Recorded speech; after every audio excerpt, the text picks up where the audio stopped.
अगवान मुझो सोनो पीरन जो पीर दस्तगीर महबूबे सुभानिया देखो हसनी बाहे तो हुसैनी भी आए अड्डे जे पारा हसनी सैयदा अंबर जे पारा हुसैनी सैयदा नक्शबंदी सिलसिले जो अगवान जेका नक्शबंद लफ्ज निकतो नक्शबंदी यो बहाउद्दीन नक्शबंद बुखारी इन्हें जो नस्ल पढ़ंदे ता आले रसूल सैयदा चिश्ती सिलसिलो निहार सुहरवर्दी सिलसिलो निहार शाज़ली सिलसिलो निहार कलंदरी कुबरवी सिलसिलो निहार सारी दुनिया में जेके बि वलियन जा सिलसिला हिन उन्हन में तोखे अकाबिर ऐं अगवान महबूब जी आल नजर ईंदी तॾहिं रब फरमायो इन्ना आतईना कल कौसर ए मुंहिंजा महबूब असां तोखे कौसर ॾेई छॾियोसीं तुंहिंजा अहल बैत भी खड़ा तुझी उम्मत जा वली भी कौसर मना तमाम खड़ा के नबी जी उम्मत में एतरा वली न थिया एतरा गौस कुतुब न थिया जेतरा मुझे दिल पर मोहम्मद करीम जी उम्मत में वली थिया वाह सही वाह सुभान अल्लाह ज़ाहिरी जिंदगी में तो करामतूं ऐं फैज़ पिया ॾियनि पर जे वञी मज़ारुनि में पवनि त बि उन्हनि जो फैज़ जारी आहे वली मरंदा न वली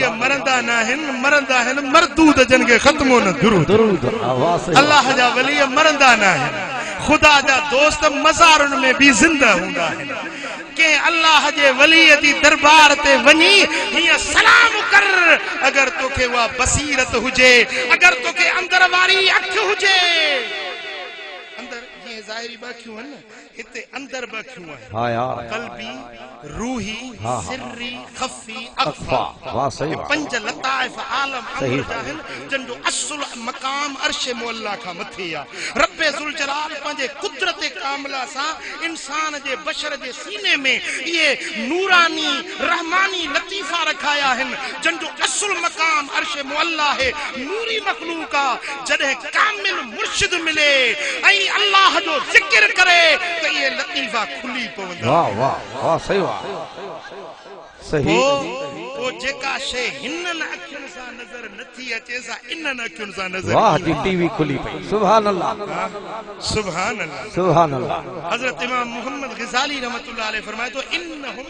युशाहिदूनल मलाइका ये अल्लाह जा वली जेके इनसे मलाइकन के मुशाहिदो करे दिसंदा आहिनि वयलाकून वयतकाबलून अरवाहल अंबिया नबियन जे रूहन सां मुलाकातूं कंदा आहिनि वयक्तबिसून मिनहुमुल फवाइद ऐं वलियन का फायदा ऐं फैज़ नबियन जे रूहन का वली हासिल कंदा गाल समझो था हजरत इमाम मोहम्मद ग़ज़ाली सोनो तो फरमाए त जॾहिं ये लतीफा अमर वारा खुली पवंदा आहिनि अंदर वारियूं अखियूं वलियन जूं खुली पवंदियूं आहिनि त पोइ जेका हज़ार मैल परे शइ हुजे सा हीअं ॾिसे वाह वाह सही वाह पीर से रोज़े धणी बादशाह जी ॻाल्हि ॿुधी अथई न साईं पिया फरमाइनि त असांजो मुरीद जिते बि हुजे असां खां परे न आहे हिकिड़ो फ़क़ीर हुजे ऋण कच्छ जो वाह सही वाह दिल में सोचे यार किथे असांजो कच्छ किथे साईं जन किंगरी शरीफ में हाणे साईं फरमाइनि था त उते बि असां खां परे न आहे हुनजे दिल में ख़्याल आयो सही छा दिल में ख़्याल आयो त साईं जन उन फ़क़ीर ॾे ॾिसी मुस्कुराए फरमाइनि था पुट कच्छ त हीअ बीठी आहे असांजो हथ अञा अॻिते ताईं पहुचे वाह वाह सही वाह नारे विलायत सुभान अल्लाह सुभान अल्लाह मुझे वालिद करीम रहमतुल्लाह अलैह जा उस्ताद हुया हजरत मौलाना मोहम्मद इसहाक जात जो खुआरो हुयो खैरपुर नाथन शाह जिले दादू जे मथों काछे जो इलाइको आ उते साईं जो गोठ हुयो आलिम चोटी जो आलिम वडो जबरदस्त जयद आलिम हुयो केबला बाबा साईं रहमतुल्लाह अलैह उन वट पढ़िया हुए उन मौली साहब मौलाना मोहम्मद इसाक के को मानू निकाह पढ़ण जे लाइ वठी जी थींदो आहे पहाड़ी में मौलविन के वठी वेंदा आहिनि मौली साहब के बुधायो कोन को निकाह दे निकाह ॾाढी गाल समझो निकाह दे निकाह मौली साहब के खबर कोन पई छो त आलिम ऐं वली निगाह निगाह जो फर्क हा यार वाह सही वाह समझो था आलिम नबी जे दीन जा वारिस हैं असा उनन जी घटाई बयान नथा कयूं आलिम जी इज्जत दीन ईमान जो जुज़ो आ आलिम नबी जा वारिस हैं आलिम नबी जे सीने जा वार हैं आलिम मीरास मुहम्मदी जा वारिस हैं आलिम बेशक इल्म वाली दौलत सीने में सांडन था पर वलीयन वटे इल्म सा गड मारिफत जो हा यार बेशक इल्म सा गड मारिफत भी हुंदी मौलवी साहब जी निकाह तो पढ़ी आयो खुदा जी कुदरत वो मैटर हलियो वियो कोर्ट में दीना दादी निकाह दे निकाह मौलवी साहब के खबर न को चार को दादू में जज सेशन कोर्ट में जज जे वाणियो या पाकिस्तान ठयो नो वाणियो जे जज उन वट केस अचे जने मल शायदियूं पुछई त गाल खुली पई ते निकाह दे निकाह थी विया मौली साहब जज जे क्यों बयान नो भाई मु निकाह जरूर पढ़ियो मां को न तो ना मु निकाह पढ़ियो पर मुके खबर न हुई जज जे वाणियो उने के बड़ी शौक जो तो मौलवी के का सजा दिया हयो पैसा वाणे कम मौली साहब सोचो तो हाने ही जेका मुश्किल आसा ये नटरंदी को वली हथ खणे हां यार वाह सही वाह इन्नल्लाह यस्तही मिनल अब्द अन यरफा यदैहिमा फयुरद्दुहुमा सिफरा जने अल्लाह जो बानो दुआ जा हथ खणंदो आ रब फरमाइंदो आ मुखे हया जीवी दुआ किया पंजे दोस्त जा हथ खाली मोटाया वली हथ खणंदो आ अल्लाह ताला वो कम सरंजाम करे दींदो आ वली जा हथ खाली न मोटंदा सोचींदा हाणे के वली के बुजुर्ग के अल्लाह वारे वट वञा उते वञी दुआ घुराया त का ये मुश्किल मुजी टरे पर वली बिन किस्मन जा हुंदा एकड़ा तशरीई भी तकवीनी छा विलायत बिन किस्मन दिया एकड़ी विलायत कौनिया बी विलायत शरईया शरई वली उहे हुंदा हन जेकी ज़ाहिर बाशरा हुंदा सुन्नत शरीयत दीनदारी जे मथा अमल करण वारा हुंदा पाण भी शरीयत ते अमल कंदा ऐं ॿियन खे भी शरीयत ते अमल कराईंदा ये तशरीई वली ऐं हिकड़ा एड़ा वली हुंदा हन जेके जने अल्लाह जे जिक्र जी कसरत कंदा जिक्र कंदे कंदे अल्लाह जे तजल्लियुन जो ज़ुहूर थींदो रब जे हुस्न सिफाती हुस्न जो तजल्लियूं उनन ते पहुंदियूं हन पो मुशाहिदा तजल्लियात में उहे मुस्तगरक थी वेंदा है वाह यार वाह वाह जो मसइलो उहे अल्लाह जे तजल्लियुन में एड़ा त मुस्तगरक थी वेंदा हन जो जहान खां बेखबर थी वेंदा वाह सही गाल समझव जहान खां एकड़ो मसलो समझाइण तो हला थोरो ज़हनुन के हाजिर कजो ॾाढो सुठो था कयो मसलो समझण जो जेडी मल उहे अल्लाह जा वली उन मुशाहिदे में मुस्तगरक थी वेंदा हन त उनन जो अकुल उन मुशाहिदे में अकुल सलब थी वेंदो उहे मजानीन सरबा हन चरिया सरबा है दरवेश मजनू दुर्वेश समझो था मजजूब बिस्मिल्लाह मशहूर नालो आहे मजजूब उहे मजजूब थी वेंदा हन जडे त जेके शरीयत जा कवानीन हन से अकुल सा है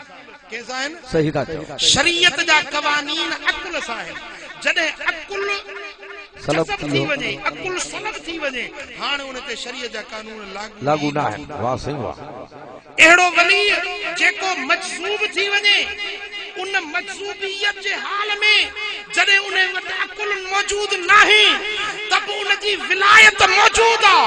विलायत जो इनकार नाही पर वो अल्लाह जे मुशाहिदे में तजल्लियात हुस्न जे जलवे में हुस्न उलूहियत जे बर्तवन में एड़ो त मुस्तगरक थी थी वियो जो हाणे उन जो होश सालिम नाहे अकुल मौजूद नाहे उन जे करे उन ते शरीयत जो हुक्म जारी नाहे बराबर वाह जे सही नमाज न पढ़े तो उन ते मयार नाहे वाह सही वाह रोजो न रखे तो उन ते मयार नाहे छो त अकुल कोन्हेस तव्हां फिक्ह जा सब किताब पढ़ो जेकी भी दरसी या गैर दरसी फिक्ह जा किताब हिन त रोजे जे ला शर्त आकिल हुजे बालग हुजे वाह सही वाह अॼु मसइलो समझायो जेकॾहिं तव्हां हज जी ॻाल्हि कयो त शर्त आकिल हुजे बालग हुजे नमाज जे लाइ शर्त आकिल हुजे बालग हुजे शरई क़वानीन अकुल ऐं बुलूगत सां आहिनि पर जॾहिं हुन वटि अकुल ई न आहे त नमाज हुन ते फर्ज़ ई न आहे न पढ़े तो हुन ते मयार बि कोन्हे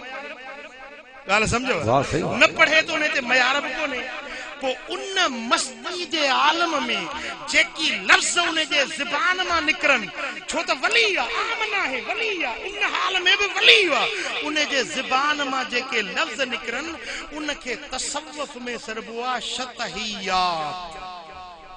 शतहियात सूफियन जा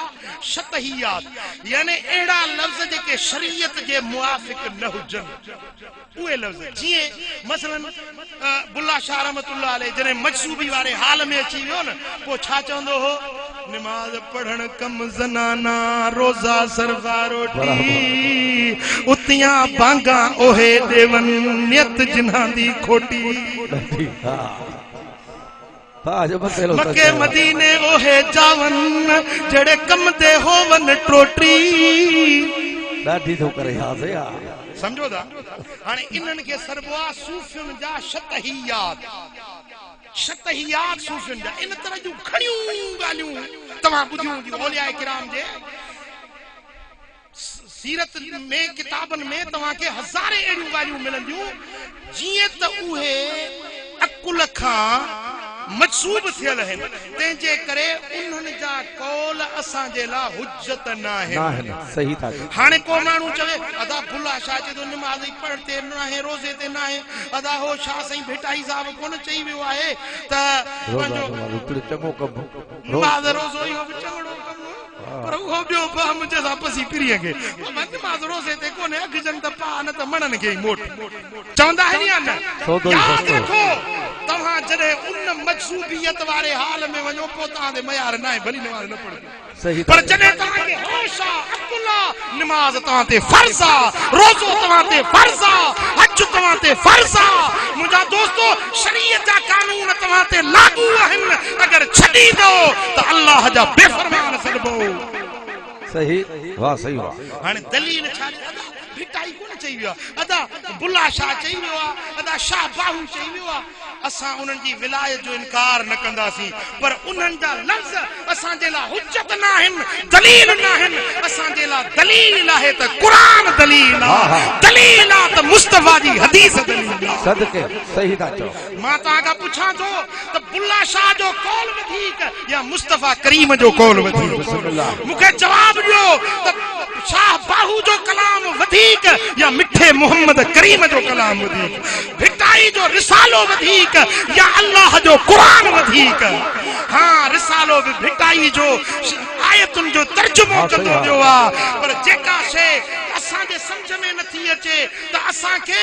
वलीअनि जो कलाम हुज्जत न आहे हुज्जत आहे असांजे लाइ कुरान ऐं हदीस सही ॻाल्हि सम्झो अक़ीदो सम्झो इनकार विलायत जो न कबो मगर अमल कबो शरीयत जे हुक्मनि ते इहे अल्लाह जा वली जेके मजसूब थी विया न उहे जंहिं हाल में जंहिं रंग में आहिनि उन्हनि जा रंग जुदा हूंदा मूं अर्ज़ पे कयो हाँ सही हाँ वली ॿिनि क़िस्मनि जा आहिनि हिकिड़ा तशरीई ॿिया तकवीनी तशरीई वली उहे आहिनि जेके पाण बि साहिब होश ऐं अकुल आहिनि पाण बि शरीयत ते हलंदा ॿियनि खे बि शरीयत ते हलाईंदा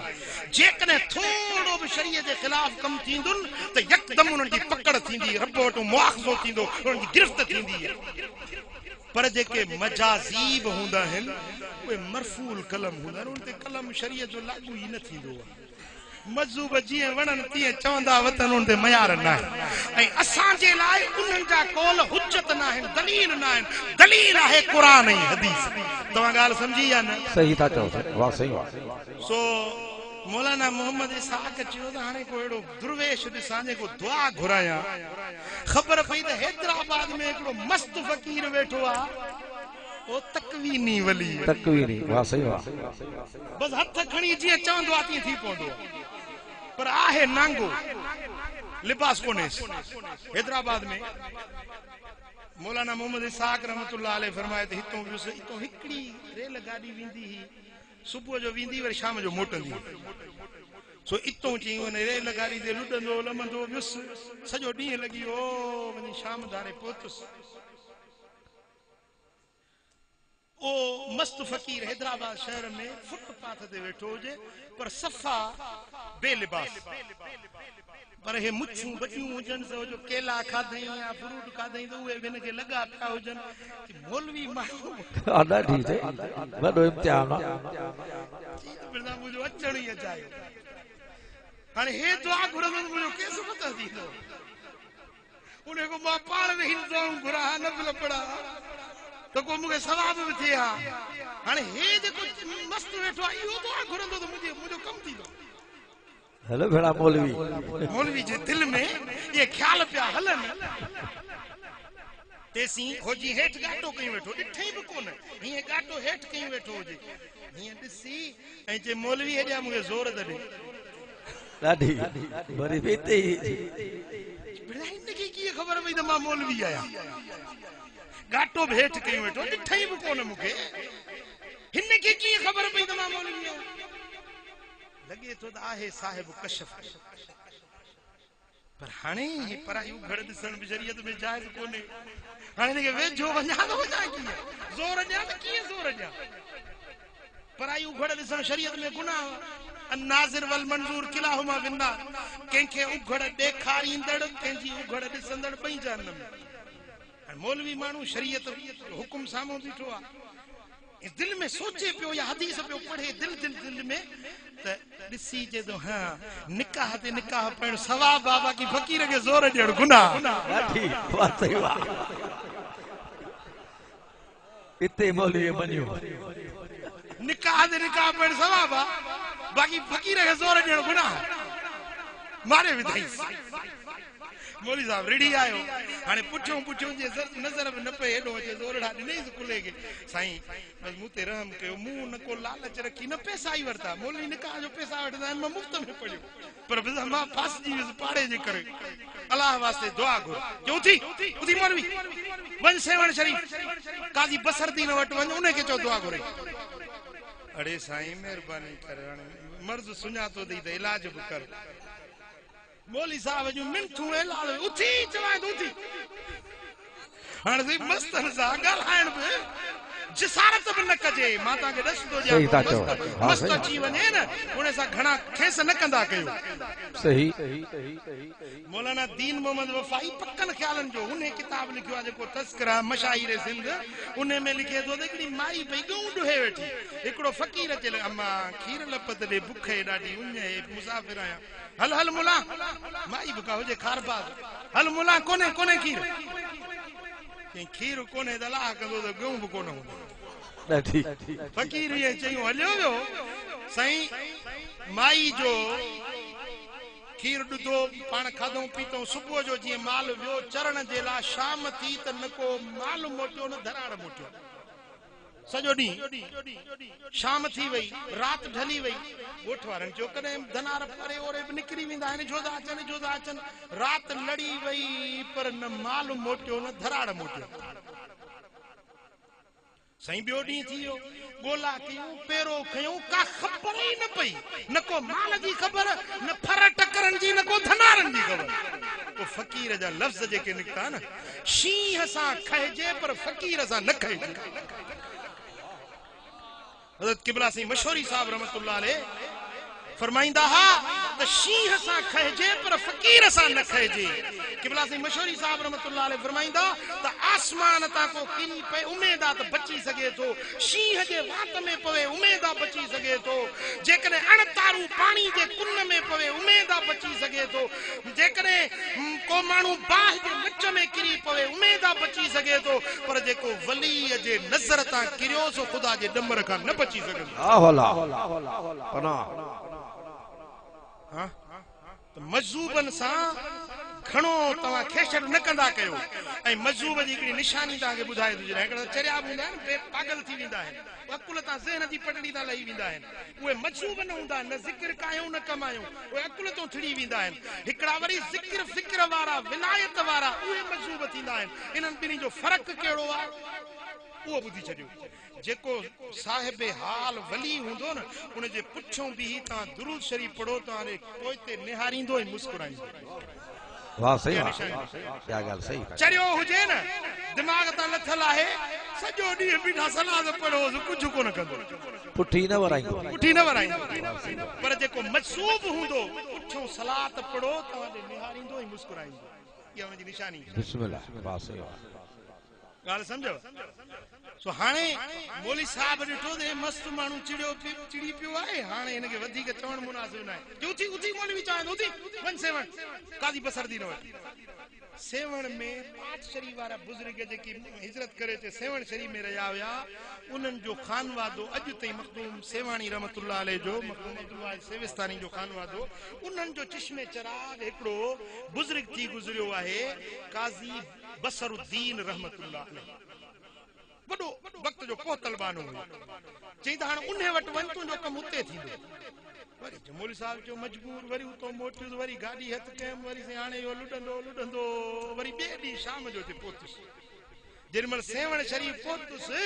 पुछा कि बा हज़रत मखदूम बसरुद्दीन साहब किथे आहे हीअं वञे पियो इहो वञे थो पियो घिटीअ मां इहो वञे थो पियो चई मां जी वेझो वियुसि त मूं ॾे ॾिसी चई हा चई मूंखे जो पंधु कयुमि सफ़र कयुमि बुख बि ॾाढी लॻी दिलि में सोचां पियो यार अॼु अहिड़ी बुख लॻी आहे ॿ बुसरियूं हुजनि त खाई वञा बुसरियूं सम्झो था न मौली साहब वरी बि बुसरिन ते लथे वाह अल्लाह मौली साहब दिलि में सोचे पियो जे ॿ बुसरियूं हुजनि त खाई वञा इहा ॻाल्हि सोचींदो पियो अचे चई हीअं चयूं इहो थो वञे मखदूम बसर वञी पहुतो सां मूंखे ॾिसी न को हाल न हवाल न दुआ न सलाम चई हा पाण खां कमु न थियुसि तोखे बसरू ॾे मोकिलियो अथई वाह सही वाह वाह ॻाल्हि सम्झव कोन बिस्मिल्लाह वाह सही वाह सुभान अल्लाह हाल हवाल थींदो आहे न पुछे याद कि तूं आई कहिड़े कम सां बस ऐं उञाण ॾिनई होॾो हुन मोकिलियो हिन सम्झो चई पाण खां कमु न थियुसि तोखे बसरू ॾे मोकिलियो अथई माना मूं ॾे मोकिलियो अथई चई हाणे वेह हाणे ओजरो हुजो ते वेहारीसि कि वे घर वियो थोड़ी देर खां पोइ ॿ बुसरियूं मथो मखण जो चाणो पियो मौली साहब खटी वे ए भाग मौली साहब जा हिकिड़ी बुसरी खाधई चई ड्रो थी वियो चई खा न सॼी वाट पियो चवंदो अची ॿ बुसरियूं खाई वञा खा न सही बुसरी त ड्रो थी वियो दुआ घुर मुंहिंजी कंहिं समां जान छुटी न दुआ घुरी न हथ खई न बुक झली हीअं करे चई वञ मौलवी हे दफ़ो माफ़ी ते अकेड़ो कम न कजांइ वाह वाह सही वाह माफ़ी ॾिनई वाह सही वाह ओए लफ़्ज़ हुज्जत जा वञ मौलवी हथ जो इशारो हल वञ मौलवी हे दफ़ो माफ़ी ते अकेड़ो कम न कजांइ हां हिकड़ा अहिड़ा अल्लाह जा वली हूंदा आहिनि जो दुआ घुरण त वॾी ॻाल्हि आहे रुॻो अबरू जो अख जो इशारो कंदा आहिनि तकदीर मटाए वाह सही वाह बेशक इहा थी विलायत मौलाना अशरफ अली थानवी देवबंदियुनि जो आलिम उन लिखियो आहे जमालुल औलिया जे अंदर त मिस्र जो हिकिड़ो बुजुर्ग हुयो मिस्र मुल्क जो हज़रत शेख मोहम्मद शर्बीनी रहमतुल्लाह अलैह पुट हिकिड़ो सिकी रदो बच्चो अचे सकरात लगस पेरन जो साह निकरी आयो घर वारी संदस ड्रोड़ंदी वई फकीर वेठो हुजे शेख मोहम्मद शर्बीनी रहमतुल्लाह अलैह मस्जिद में जिक्र में इबादत में वेठो हुजे माई ड्रोड़ंदी आई बच्चो मरे तो हली दुआ जी अल्लाह ॾिनी आहे शइ अल्लाह घुराए थो त बस क़बूल आहे जी तुंहिंजी त दिलि रब सां लॻल आहे मुंहिंजो त इहो अकेलो बच्चो आहे खुदा वास्ते दुआ करो माई जो रुनी घरवारी हुई होॾो परियों बच्चो हुयो बुजुर्ग उथियो ॾिठई त उनजो अधु धड़ जो साह निकिरी चुको आहे इज़राइल सीने ते वेठो आहे ॾिठई त हाणे जे दुआ घुरंदुसि त साह निकिरी वेंदो दुआ घुरण जी टाइम कोन्हे दुआ घुरण जेतिरो वक़्तु नाहे सिर्फ़ मथे निहारे ऐं हक़ल कई त दाया इज़राइल इन हुक्म मौत ही कद नुसिज मनसूख थी चुको हाय हाय वाह सही वाह निगाहे वली में ये तासीर देखी बदलती हजारों की तकदीर देखी निगाहे वली में ये तासीर देखी बदलती हजारों की तकदीर देखी ये अल्लाह वाले देते हैं सब कुछ मगर इनसे लेने का चाहिए ढब कुछ वाह सही वाह दरे फैज हक बंद जब था न अब तक वलियों की झोली में अब भी है सब कुछ अज व सोने सैयद महदी शाह जे मज़ार ते वञीनिस त अज भी रहमत ऐं फैज़ वंडे रहिया आहिनि पोइ बोर्ड में त तव्हां ॿुधो न मुल्क ॿुॾी आहे पर साईं जी दरगाह ते हाँ सही हाँ ओ मुंहिंजा प्री प्यारा अल्लाह जा वली रुगे नेण खणंदा आहिनि त तकदीरूं मटिजी वेंदियूं जेॾी महिल हीअं चई त इज़राइल हटी वञण जे मौत जो हुकुम मनसूख थी वियो आहे त बचड़ो उथी वेठो चङो हाँ ये अल्लाह जे वलियनि जा लफ़्ज़ आहिनि ऐं निगाहुनि जी तासीर हाणे मखदूम बसरदीन हीअं हथ खणी चए थो वञ मुला हे दफ़ो माफ़ी थी अॻिते अहिड़ो कमु न कजांइ मोटी आयो टे चौथे ॾींहं ते दादू जे सेशन कोर्ट में हाज़िरी हुजे जेॾी महिल हाज़िरी ते वियो जज साहब हीअं वेठो हुजे कुर्सी ते हीअं जज साहब ॾिसी मौलवी साहब खे चए थो वञ मौलवी हे दफ़ो माफ़ी थी अॻिते अहिड़ो कमु न कजांइ वाह वाह लफ़्ज़ ई सागा अरे वाह उहे सागा लफ़्ज़ जज जी जजमेंट जा लफ़्ज़ उहे हुया जेके हज़रत मखदूम बसरुद्दीन रहमतुल्लाह अलैहि जे ज़ुबान मुबारक मां हाँ रब फरमाए इन्ना अअतैना कल कौसर मुझा महबूब तोखे उम्मत जा कौसर वली ॾिनम एतिरा घणा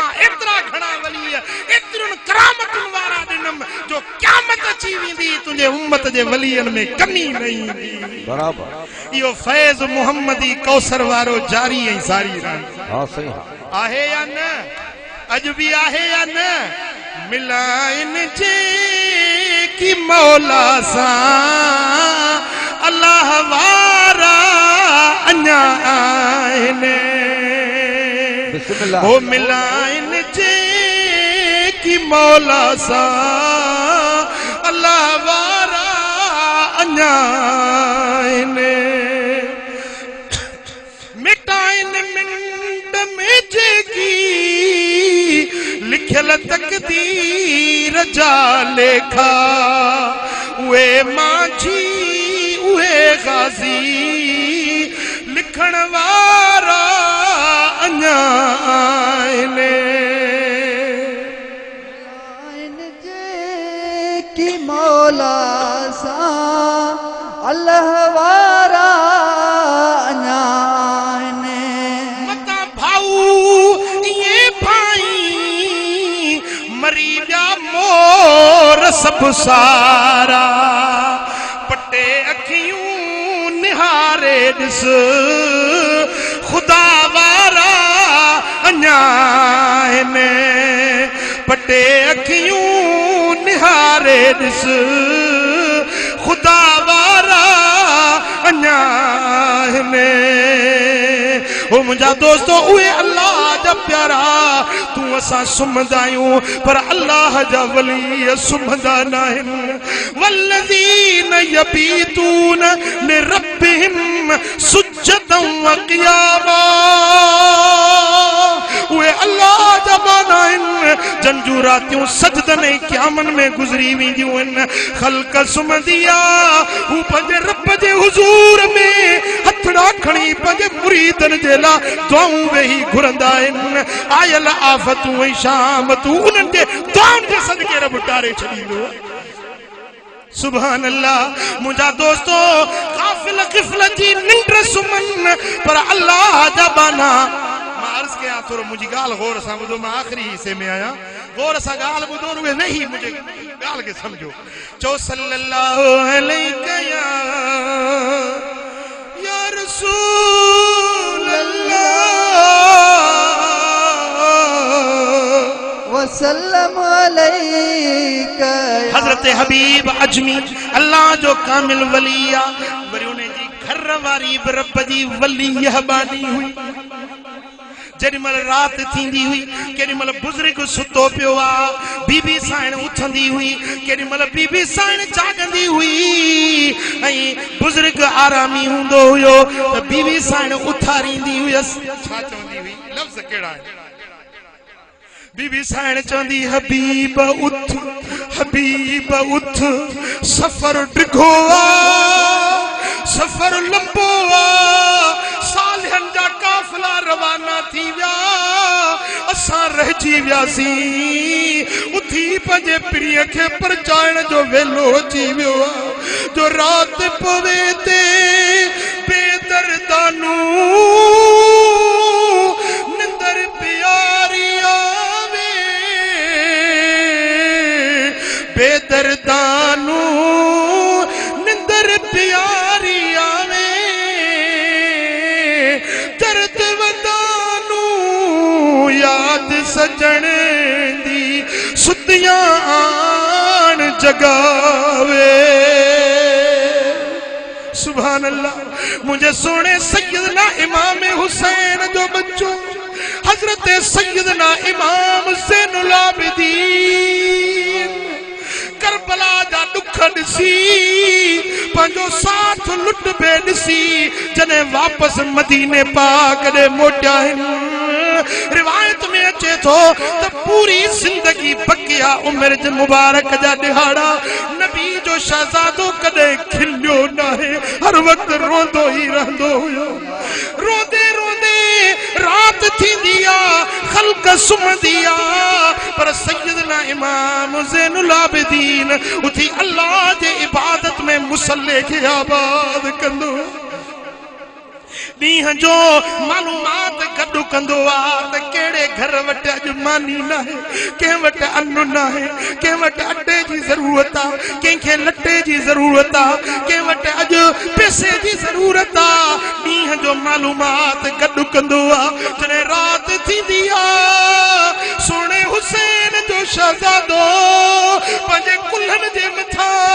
अन्न जा बोरा खणंदो आहे ग़रीबनि जे दर दर ते वञी रात जे ऊंदाही में पहुचाए सुबुह जो जेको दर खोले कंहिंजे दर ते अन्न रखियो आहे किथे पैसा पिया आहिनि किथे लटा जा थान पिया आहिनि पर इहा ख़बर कंहिंखे न हुई त रात जे ऊंदाही में ग़रीबनि जी संभाल लहण वारो केरु मुझा दोस्तों जे दिहाड़े ते मुझे सोने ज़ैनुल आबिदीन दुनिया ता पर्दो फरमायो आ उन्हें ॾींहं ते बुखारा रहिजी विया उन्यारा रहिजी विया पोइ ख़बर पई त रात जे ऊंदाहियुनि में ग़रीबनि जी संभाल लहण वारो सैयदना इमाम ज़ैनुल आबिदीन सुनो सुभान अल्लाह मुझा दोस्तों जेॾीमहिल गसाल गुस्ल थो ॾिए पियो त साईं जे पुठाड़नि मुबारकनि ते निशान नज़र आया जेकी पाण कुल्हनि ते पार खणी ग़रीबनि जे दरनि ते पहुचाईंदा हुया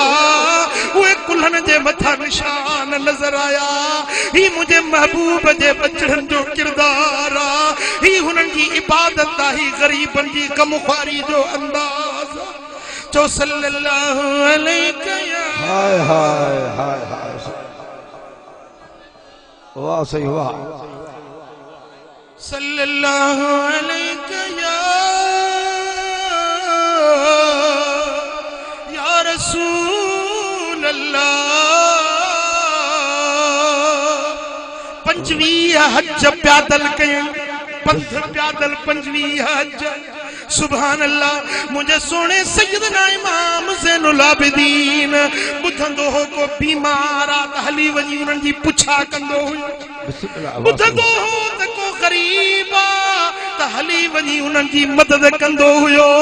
पर इन समाजी खिदमतुनि जे बावजूद वरी जॾहिं रात थींदी आ त पंहिंजे मुसले ते रोंदे रोंदे ॾींहुं करे ॾींदो। वाह से वाह। कॾहिं बि पाणी न पीतऊं पर जॾहिं बि पाणी हथ में झलींदा त अखियुनि में लुड़क अल्लाह वाह से पाणी हथ में जॾहिं उञ लॻंदी हन घणी उञ लॻंदी ही पाणी मुबारक हथ में झलींदा हा सैयदना अली असगर जी उञ याद अची वेंदी हुई इमाम अली अकबर जी प्यास याद अची वेंदी हुई बाबे हुसैन जी करबला वारी उञ याद करे अखियुनि में लुड़क वही पवंदा हा तेसी पाणी जो ढुक न पीअंदा हा जैसी लुड़क पाणी खे आलो न कंदा हुया। हे मुझे महबूब जे अहले बैतन जो किरदार आ ही उनकी मखलूक सा हमदर्दी जो मुझा दोस्तों अंदाज आ ही अल्लाह जी इबादत ऐं बंदगी जो अंदाज आ मुझा दोस्तों अल्लाह जे दोस्तन जो किरदार इहो हूंदो आ एक तरफ मखलूक सा हमदर्दी कंदा आहिनि ॿिए तरफ अल्लाह जी इबादत ऐं बंदगी कंदा आहिनि। वाह से वाह। उन्हनि जे ज़बानुनि खे रब बा कमाल बनाईंदो आहे उन्हनि जे निगाहुनि खे रब बा कमाल बनाईंदो आहे उन्हनि जे कदमनि खे रब बा कमाल बनाईंदो आहे उन्हनि जे बदन जे कपड़नि खे रब फैज़ वारो बनाईंदो। बेशक सही। हां सुभान अल्लाह। वली जे बदन सां लॻल कपड़ो मरीज़ जे जिस्म ते घुमाए तो उनजा मर्ज़ लही वञनि दर्द वारे जा दर्द लही वञनि छो त इहो आम कपड़ो नाहे हे अल्लाह जे दोस्त रब जे इबादत में पाए रब जे बंदगी में सजदा कया आहिनि अल्लाह तबारक व तआला उन जे कपड़नि खे बि फैज़ वारो बणाए छॾियो। कुरान गवाह जरिमल हजरत सैयदना यूसुफ अलैहिस्सलाम मिस्र जो बादशाह बणजे थो पंहिंजे पीउ जी ख़बर ॿुधे थो फरमाए थो इज़हबू बिकमीसी हाज़ा मुंहिंजी कमीस खणी वञो बाबा साईं जे चेहरे मुबारक ते घुमायो अखियुनि मुबारकनि ते घुमायो जरिमल कमीस वञे थी फरतद बसीरा। वाह सही वाह।